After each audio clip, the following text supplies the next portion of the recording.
मैं हमारे स्कूल के प्रधानाचार्य जी श्री जसविंदर सिंह जी को बुलाना चाहूँगा कि वो आए और इस अवसर पर कुछ शब्द कहें, बच्चों का आशीर्वाद दें। आप सभी को नमस्कार और यहाँ पधार होने पर आपका हार्दिक अभिनंदन। विशेष तौर पर डॉक्टर साहब डॉक्टर सीवी सैनी जिन्होंने हमारा निमंत्रण पत्र बिल्कुल सहजता विनम्रता से स्वीकार किया और वो यहाँ पर आए, हम उनके तहे दिल से शुक्रगुजार हैं। डॉक्टर साहब, आपको जानकर के बड़ी खुशी होगी कि आपके बहुत से स्टूडेंट इस कार्यक्रम में मौजूद है और आपकी स्पीच सुनने के लिए वो बड़े ही आतुर हैं। तो आपने इतनी सहजता से हमारी प्रार्थना को स्वीकार किया, उसके हम सदा आभारी रहेंगे। और इसके अलावा गेस्ट ऑफ ऑनर के रूप में आए हुए बार स्कूल से श्री सुरेश जी, ज्ञानदीप स्कूल से श्री हरपाल आर्य जी और सी मॉडल स्कूल से श्री कृष्णलाल बंदराना जी, और हमारे बीच में सुरजीत कोच जी वो भी पहुंचे, महेश जी और अनिल राजराणा जी, आप सभी का यहाँ पर स्वागत है। आपने अपने कीमती समय में से यहाँ पर आपने समय निकाला, तो इसके हम सभी आभारी हैं। डॉक्टर साहब, ये जो संस्था है काफ़ी पुरानी संस्था है। काफ़ी लंबे समय पहले हनुमान जयंती के दिन इस संस्था की शुरुआत हुई। आज जब फंक्शन शुरू हुआ तो सभी को लगा होगा कि हनुमान चालीसा यहाँ पर क्यों गाई गई। तो उसके पीछे ये भी एक बात है कि इस संस्था की जो शुरुआत है वो हनुमान जयंती से हुई, इसीलिए माँ सरस्वती वंदना करने के बाद हनुमान चालीसा का जो पारायण है वो किया गया। 80 बच्चों से इस संस्था ने शुरुआत की और बाद में ऐसे ये संस्था फलती फूलती गई और आज आपके सामने इसका जो परिणाम है वो दिखाई दे रहा है। सबसे ही पहले बैच में 88% जो अंक हैं वो बच्चे ने प्राप्त किए और पूरे क्षेत्र में उसने टॉप किया।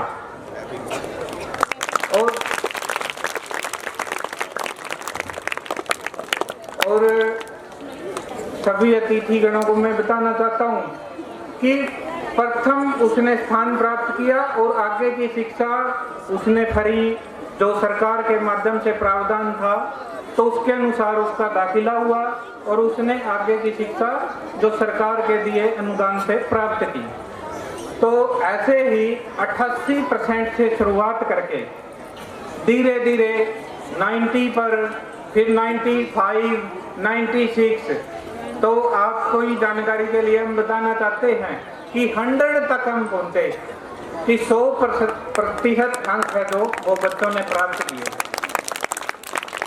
और आप सभी की जानकारी के लिए मैं बताना चाहता हूं कि आज तक जो इस विद्यालय में पढ़ा एक भी विद्यार्थी ऐसा नहीं जो +2 कंप्लीट करके ना गया हो। सभी के सभी 100% वो पास हुए। तो ऐसे ही खेल के क्षेत्र में भी गोल्डन शिक्षा समिति है तो उसका बहुत ही बड़ा योगदान रहा। हमने पिछले 4 सालों से खेल में शुरुआत की और खेल में हमारे जो कबड्डी के जो खिलाड़ी हैं वो नेशनल में गोल्ड जीत करके आए और ये हमारे लिए बहुत ही खुशी की बात है कि जिस वर्ष हमने शुरुआत की तो उसी में हमारा नेशनल में एक बच्चा सिलेक्ट हुआ, अंकुश सनोप प्रीतम, और वो नेशनल में गोल्ड है तो वो जीत के आया। आज उनके घर में कुछ कार्यक्रम था इसीलिए वो कुछ समय पहले आया और उसको जो है सम्मानित हमने किया था। तो उसमें हमारा जो बहुमुखी योगदान रहा वो हमारे मनोज कोच जी और सुरजीत कोच जी और राजेश सर जी, उन्होंने अहम भूमिका निभाई। ऐसे ही केवल कबड्डी को डिस्ट्रिक्ट पार करके फिर स्टेट को पार करना, फिर नेशनल में जाना, ये एक बहुत बड़ी बात थी। और ऐसे ही रेसलिंग में हमारा एक बच्चा है जो रजत, डॉक्टर सन्नोव सिलिंडर, रजत सन्नोव सिलिंडर, उस बच्चे ने रेसलिंग में डिस्ट्रिक्ट में प्रथम स्थान प्राप्त किया। अभी यूनिवर्सिटी लेवल पर भी वो डिस्ट्रिक्ट में प्रथम स्थान पर है। तो पिछले ही साल वो कॉलेज में गया है और अभी जो है संस्थाओं का नाम है वो रोशन कर रहा है। तो ऐसे ही जो स्पोर्ट्स के क्षेत्र में हम आगे बढ़े और धीरे धीरे इस संस्था ने जो है वो ऊंचाइयां छुई। और उसके बाद यदि मैं बात करूं सांस्कृतिक कार्यक्रम की, डॉक्टर साहब और अन्य अतिथिगण, आप सभी की जानकारी के लिए मैं बताता हूं कि हमारा जो ये एनुअल फंक्शन रहता है, इसको देखने के लिए बहुत दूर दूर से जो व्यक्ति हैं वो आते हैं। उसका कारण ये है क्योंकि इसको तैयार कराने वाला यूनिवर्सिटी का बेस्ट एक्टर श्री नवीन कुमार है, जिसने ऐसे मंच को तैयार किया और बहुत बड़े लेवल पर ऐसा जो फंक्शन है वो रहता है। तो सांस्कृतिक कार्यक्रम में भी क्या सीख मिलती है कि सत्कार निर्माण हो, ऐसी संस्कृति के विचार हमारे अंदर आए, उसके लिए सांस्कृतिक कार्यक्रम है। तो ऐसा ही सत्कार निर्माण हो, संस्कृति के विचार निर्माण हो, इसके लिए ऐसा सांस्कृतिक कार्यक्रम है जो वो गोल्डन जो संस्था है वो करती है। तो अभी गोल्डन स्कूल के गोल्ड आपके सामने आए थे, आपने उनको आशीर्वाद दिया, उनका प्रोत्साहन बढ़ाया, उसके लिए भी हम आपके आभारी हैं। और आपके बहुत बहुत ऐसा आपका आभार हम व्यक्त करते हैं कि आपने हमारे लिए इतना समय निकाला। तो सांस्कृतिक कार्यक्रम के साथ साथ अभी शिक्षा की हम बात करें तो शिक्षा के क्षेत्र में जो है संस्कार की बात आती है, सत्कार की बात आती है। जो सत्कार दे वो शिक्षा। तो व्यक्ति के अंदर संस्कार कैसे निर्माण होते हैं और दैवी मूल्य कैसे उसके अंदर आते हैं, आध्यात्मिक मूल्यों से वो कैसे जुड़ता है, तो ऐसी शिक्षा है जो यहाँ के अध्यापक हैं वो बच्चों को देते हैं। और मैं उन अध्यापकों का भी धन्यवाद करता हूँ कि जिन्होंने इतनी अच्छी शिक्षा देकर के बच्चों को जो है आगे बढ़ने के लिए प्रेरित किया। शिक्षा यानी क्या? एप्रिसिएशन यानी बढ़ावा देकर के बच्चे को आगे ले जाना, ये शिक्षा है। आज जो शिक्षा मिलती है वो केवल इंफॉर्मेशन एजुकेशन है, केवल इंफॉर्मेशन के लिए पढ़ते हैं। लेकिन हमारे विद्यालय में केवल इंफॉर्मेशन शिक्षा नहीं है, बल्कि एप्रिसिएशन करके बढ़ावा दे करके वो शिक्षा दी जाती है। सभी आए हुए जो पालक हैं, बच्चों के अभिभावकगण हैं, वो सभी सुने कि शिक्षा के 3 स्तंभ होते हैं, बालक, पालक और शिक्षक। तो आज जो सबसे कम स्थिति में गया, नीचे की स्थिति में गया, तो वो हमको देखना है कि उसमें किसकी भूमिका है जो घटी है। आज शिक्षा का स्तर है जो वो ऊंचा जाने की बजाय थोड़ा डाउन आने की स्थिति में हुआ। उसका कारण हमें खुद से ही सोचना है कि उसके लिए जिम्मेदार कौन, शिक्षक, बालक या फिर पालक। और आज जो बालकों का ध्यान है वो एक अलग दिशा में गया, तो उसके पीछे जो है सोशल मीडिया भी है। तो सोशल मीडिया के कारण है जो वो बालक हैं वो सही तरीके से वो पढ़ नहीं पाते। लेकिन गोल्डन स्कूल है जो ये संस्था है, इतने समय से संस्कारों का सिंचन करते हुए और बच्चों के अंदर ऐसी एक्टिविटी वो बच्चों से करवाई जाती है कि ताकि वो सोशल मीडिया से वो दूर रहें। और आपकी जानकारी के लिए बताऊं कि हमारे बहुत से विद्यार्थी ऐसे हैं जो सोशल मीडिया से दूर वो जा रहे हैं। उन्होंने ऐसा सोचा कि किताबी ज्ञान है जो वही ज़्यादा पावरफुल रहता है और उसी से व्यक्ति का जो विकास है वो होता है।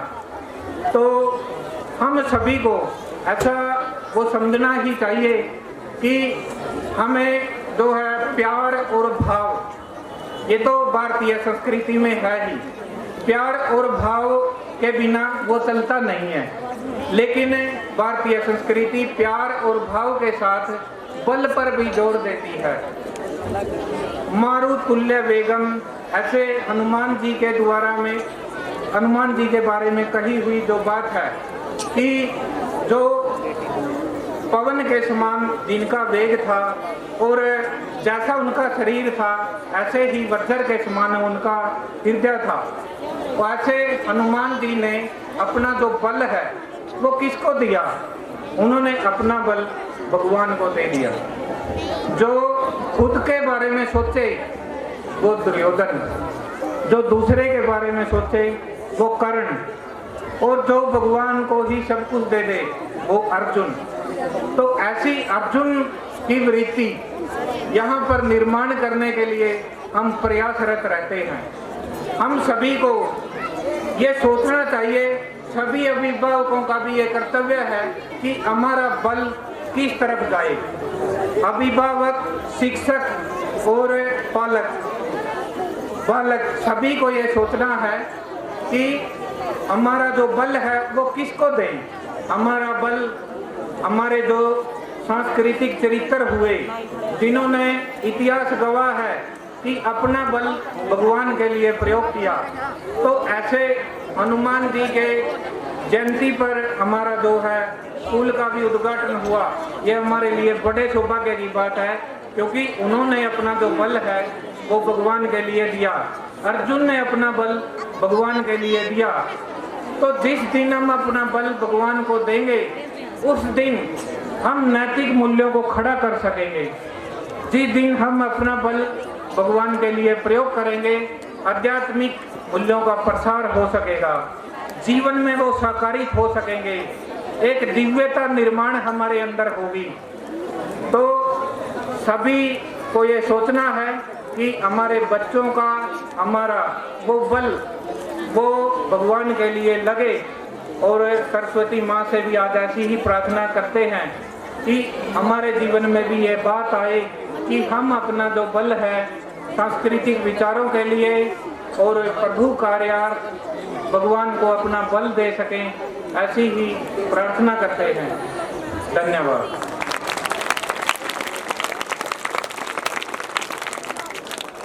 अभी डॉक्टर साहब हमारे बीच में आए, तो मैं चाहता हूं कि वो 2 मिनट के लिए बच्चों को जो है अपना आशीर्वाद प्रदान करें और अपना कुछ वक्तव्य है जो वो रखें। उनको सुनने के लिए बहुत ही आतुर हैं।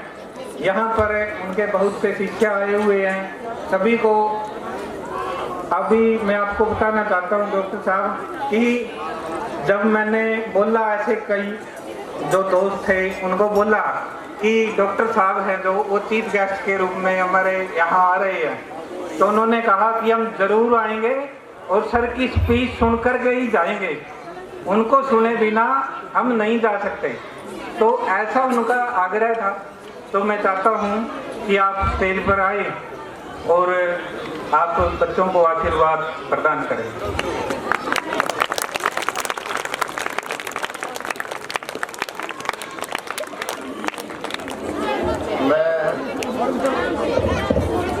प्रिंसिपल साहब से निवेदन करूंगा कि ये जो बट रहे हैं पकौड़े या मिठाई थोड़ी देर के लिए बंद कर दें, थोड़ी देर के लिए बंद कर दें। सम्मान के योग गोल्डन सीनियर सेकेंडरी स्कूल के एमडी श्री करम सिंह जी, प्रिंसिपल श्री जसविंदर सिंह जी और इनके ताऊ जी श्री बलबीर सिंह जी। क्योंकि मैं नोच में जब पहली बार आया तो मैं बलवीर सिंह जी के घर ही आया। बलवंती भारत स्कूल के प्रिंसिपल सुरेश जी, क्योड़क ज्ञानदीप स्कूल के प्रिंसिपल श्री हरपाल आर्य जी, बंदराना शिव मॉडल स्कूल के प्रिंसिपल श्री कृष्णलाल जी,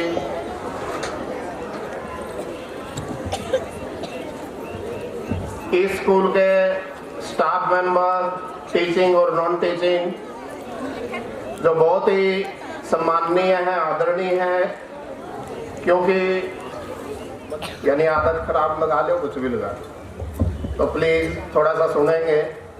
जो सुनने के इच्छुक है, और मैं क्लास में भी कहता था जो सुनने के इच्छुक है वो बैठ जाए, जो सुनने के इच्छुक नहीं है तो कॉलेज में बहुत से लॉन है, लाइब्रेरी है या कैंटीन है, उसमें चले जाए। तो कृपया ध्यान से सुने। स्कूल स्टाफ जिस पर स्कूल की जान निर्भर होती है, यानी उसके बिना स्कूल नहीं चल पाता। प्यारे प्यारे बच्चों और ये अभिभावकगण, बच्चों के पेरेंट्स, इधर भी अभिभावकगण हैं या भाई बहन जो भी हैं, सभी सम्मान के योग्य हैं। तो सबसे पहले तो मैं धन्यवाद करूंगा श्री जसविंदर सिंह जी का। इनकी कॉल मेरे पास आई तो इन्होंने कहा गुरुजी 26 जनवरी को हमने स्कूल का फंक्शन रखे हुए है, उसमें आप चीफ गेस्ट के रूप में आना है। मैंने कहा भाई मेरे स्कूल में भी 26 जनवरी का फंक्शन है तो मैं नहीं आ पाऊंगा। ये कहने लगे भी आप थोड़ा सा लेट आ जाना, आ जाना। मैंने कहा ओके, आएंगे आपके स्कूल में। तो सबसे पहले तो 26 जनवरी 2025 है। इस गणतंत्र दिवस पर आप सभी को बहुत बहुत बधाई। और मैं थोड़ा सा 26 जनवरी के बारे में ही बताना चाहूँगा कि भारत का जो संविधान है वो 26 नवंबर 1949 को बनकर तैयार हो गया था। जिस संविधान को बनाने में 2 वर्ष 11 मास 18 दिन लगे और वो संविधान 26 नवंबर 1949 को बनकर तैयार हो गया।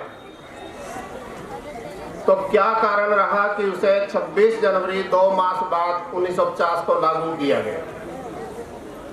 यानी उसी दिन भी लागू कर सकते थे जब बनकर तैयार हो गया था, लेकिन उसके पीछे एक बहुत बड़ा रीजन था। 26 जनवरी 1930, यदि हम स्वतंत्रता प्राप्ति से पहले के वक्त में जाएं, 26 जनवरी 1930 को लाहौर में, लाहौर क्योंकि भारत का हिस्सा था उस समय, लाहौर में रावी नदी के तट पर कांग्रेस का एक अधिवेशन हुआ था और उस अधिवेशन में पहली बार भारतीय राष्ट्रीय कांग्रेस ने भारत के लिए पूर्ण स्वतंत्रता की मांग की थी। पूर्ण स्वतंत्रता की, उससे पहले हम स्वायत्तता की मांग करते थे, अभी कुछ स्वतंत्रता हमें भी दी जाए, लेकिन पूर्ण स्वतंत्रता की मांग भारतीय नेताओं के द्वारा पहली बार 26 जनवरी 1930 को की गई। तो 26 जनवरी का महत्व बनाए रखने के लिए कि 26 जनवरी हमेशा याद रहे, तो 26 जनवरी 1950 को भारत का संविधान लागू किया गया। तो ये 26 जनवरी को भारत का संविधान लागू किया गया। उससे पहले हम क्या थे?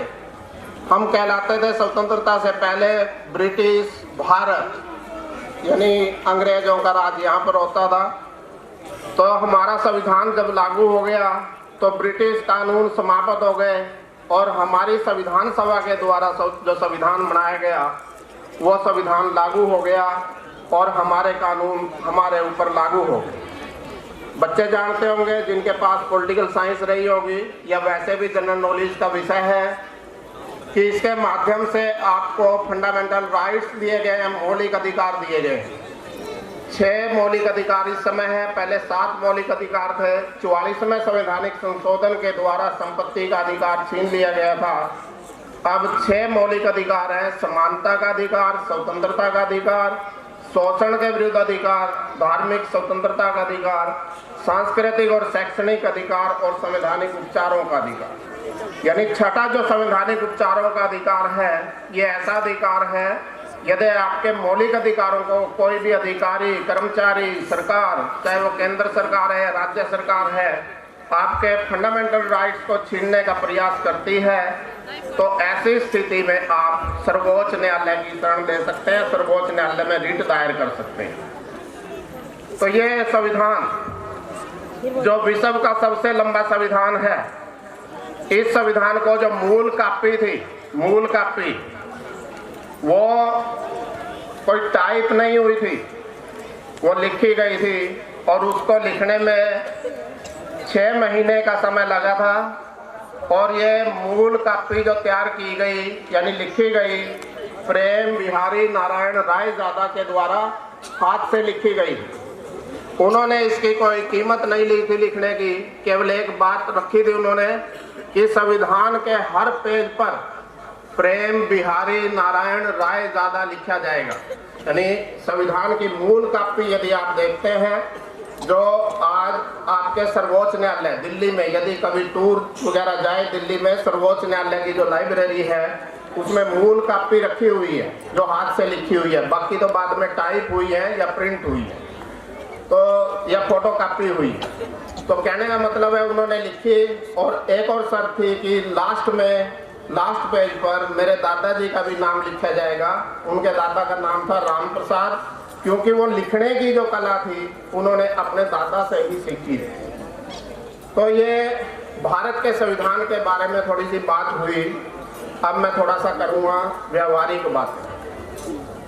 बच्चों और पेरेंट्स ध्यान से सुने।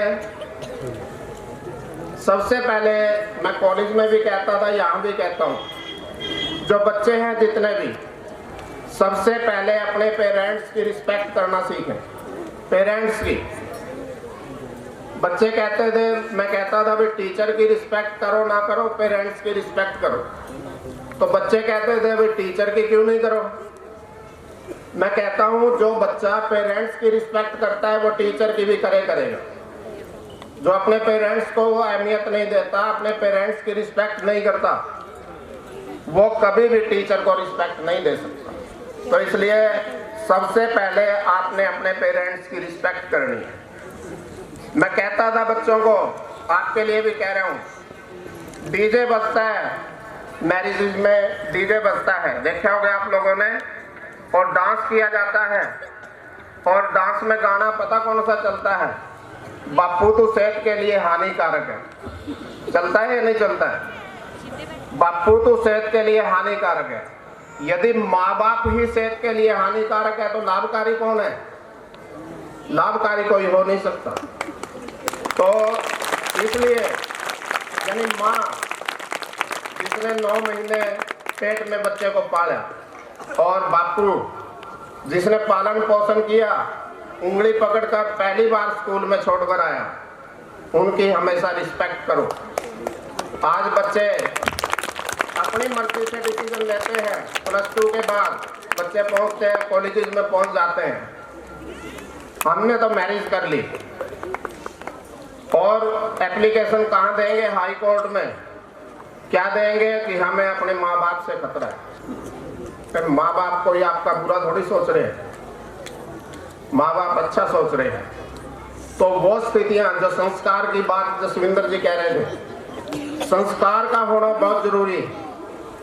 तो अपने पेरेंट्स की रिस्पेक्ट करें बच्चे, ये बहुत जरूरी है, वहीं से संस्कार मिलेंगे। और जो सबसे पक्के मित्र हैं आपके बच्चों, वो आपके माँ बाप। दूसरा कोई फ्रेंड और बैंड। मैं कहता हूँ फ्रेंड और बैंड। मैरिज में बैंड बजता है ना, और बच्चे डांस करना शुरू कर देते हैं और वो आगे ही नहीं चल के देते कि बता 2-2 घंटे घोड़ी लेट हो जाए। ये बैंड भी खतरनाक है और फ्रेंड भी खतरनाक है। जो बड़े बच्चे हैं वो बता दो कोई ऐसा फ्रेंड जो ये कहता हो कि आओ हम बैठ के पढ़ेंगे, क्या कहेंगे?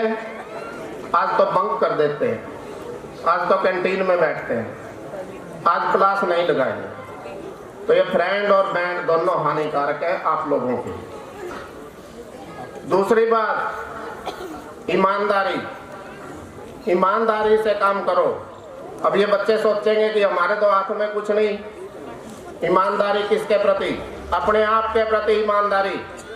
अपने आप के प्रति ईमानदारी क्या होती है? माँ बाप ने आपको मोबाइल दे दिया और पर्टिकुलरली ये कोरोना काल में लगभग सब बच्चों के पास आ गए।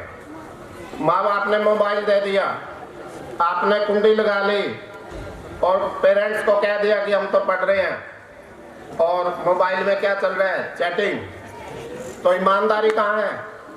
अपने आप के प्रति ईमानदारी रखें। नेक्स्ट जो बात मैं कहना चाह रहा हूं, पॉजिटिविटी, यानी अच्छा सोचो। मैं या आप किसी का बुरा नहीं कर सकते।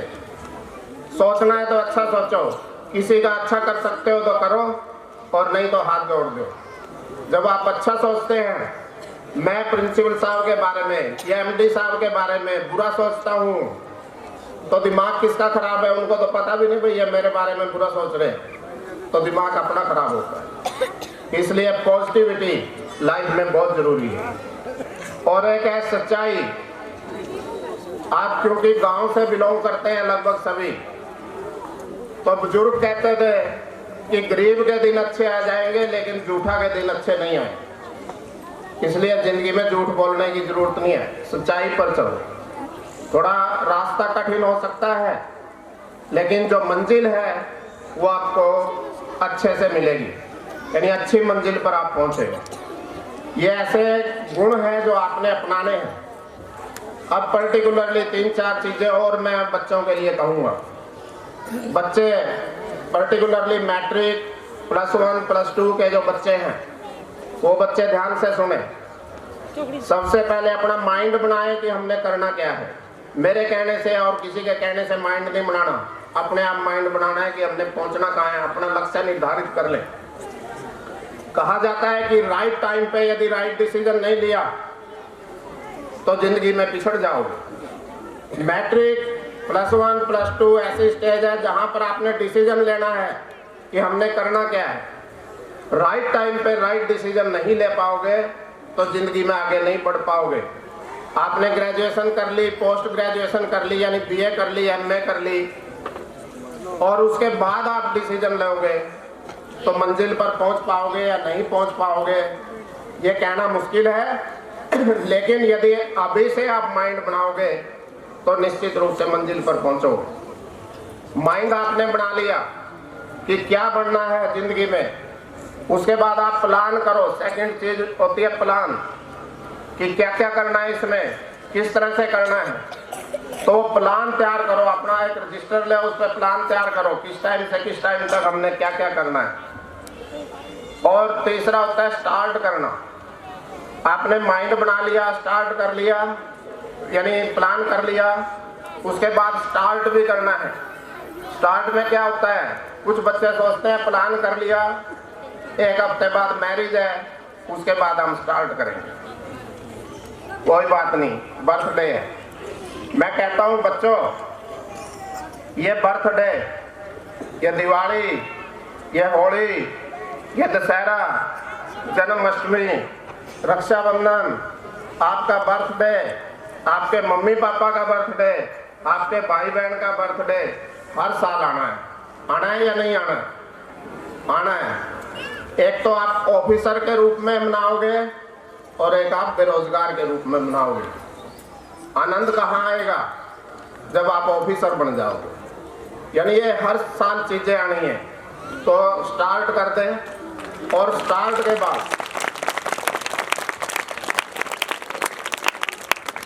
बाद जो सबसे इम्पोर्टेंट चीज है, क्योंकि बहुत से बच्चे कहते हैं सिविल सर्वेंट बनना है, यानी IAS बनना है, IPS बनना है। वो माइंड भी जल्दी बना लेता है, प्लान भी कर लेता है, स्टार्ट भी कर लेता है, लेकिन चौथी जो चीज है कंटिन्यू करना, यानी कंटिन्यू नहीं कर पाता। 2 दिन कर लिया, 4 दिन नहीं करेंगे, 4 दिन कर लिया, 1 दिन नहीं करेंगे। तो इसलिए कंटिन्यू करना है। कोई भी प्रोग्राम है, मैं अभी कह रहा था बर्थडे है, बर्थडे शाम को है, आप शाम को स्टडी का टाइम आपने प्लान किया है, तो उस दिन सुबह जल्दी उठिए, और उस दिन की जो स्टडी आपने घंटा 2 घंटे 3 घंटे 4 घंटे जो भी आपने डिसाइड किया वो सुबह कर दीजिए।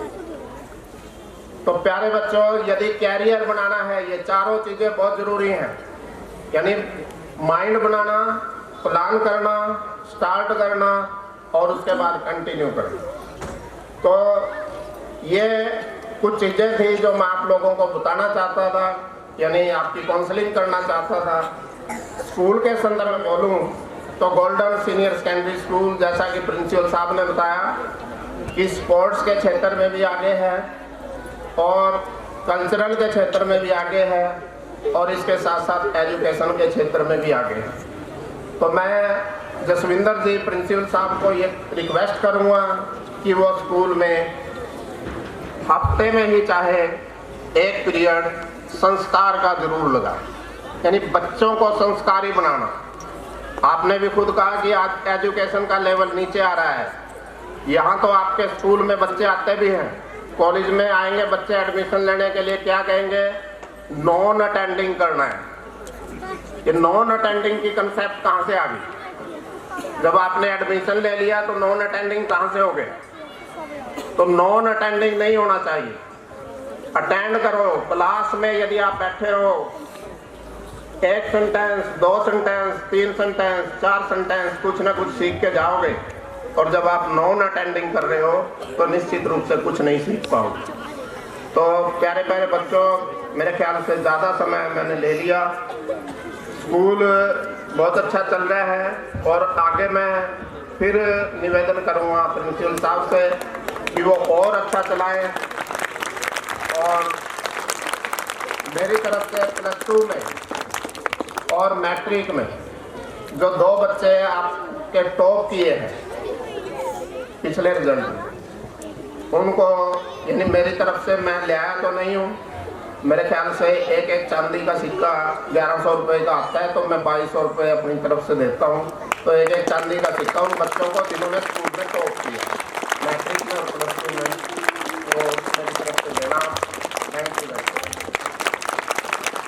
धन्यवाद माननीय मुख्य अतिथि महोदय, आपने इतना जो अच्छा लेक्चर हम सभी को दिया और वो सीख पर था, सभी को शिक्षा देने वाला था।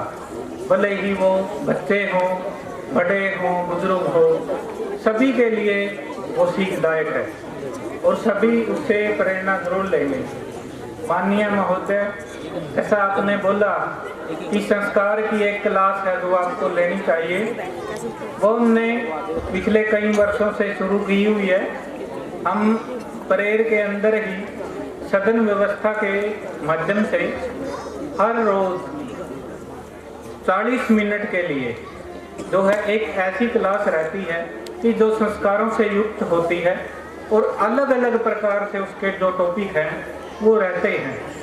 तो आपने जो सीख दी उस पर भी हम चलेंगे और ये जो प्रेरणा के स्रोत आपने बढ़ाए उनको हम लागू करेंगे और स्कूल को जो है एक नई ऊंचाइयों तक वो लेकर के जाएंगे, यदि आपका आशीर्वाद ऐसे ही हम पर बना रहा। धन्यवाद। हमारे स्कूल के जो प्रधानाचार्य जी हैं उन्होंने भी हमको बताया, और उनसे पहले हमारे चीफ गेस्ट यहाँ पे आए डॉक्टर CB सैनी जी, उनका विभाग वैसे भी पॉलिटिकल साइंस है और बहुत अच्छे जो अनमोल विचार मैं कहूँगा, एक अच्छी जो शिक्षाप्रद बातें हैं वो आप सभी बच्चों के सामने या हमारे लिए जो सीखने जैसी बातें हैं वो उन्होंने हमको दी, हमको बताई कि हमको पहले तो जीवन में एक लक्ष्य जो है वो निश्चित करना है। जब तक लक्ष्य निश्चित नहीं होगा, हमारा गोल नहीं होगा, हम जीवन में आगे नहीं बढ़ पाएंगे। उसके बाद उसके लिए हमें कंटिन्यू अभ्यास करना है। उसको पाने के लिए ईमानदारी से हमें क्या है, उत्सव आते रहेंगे, लेकिन सर ने कहा कि उन उत्सवों को भी मनाते मनाते हमें क्या है, हमारा अभ्यास जारी रखना है। बहुत अच्छा सर, मैं आपका फिर से धन्यवाद करता हूँ।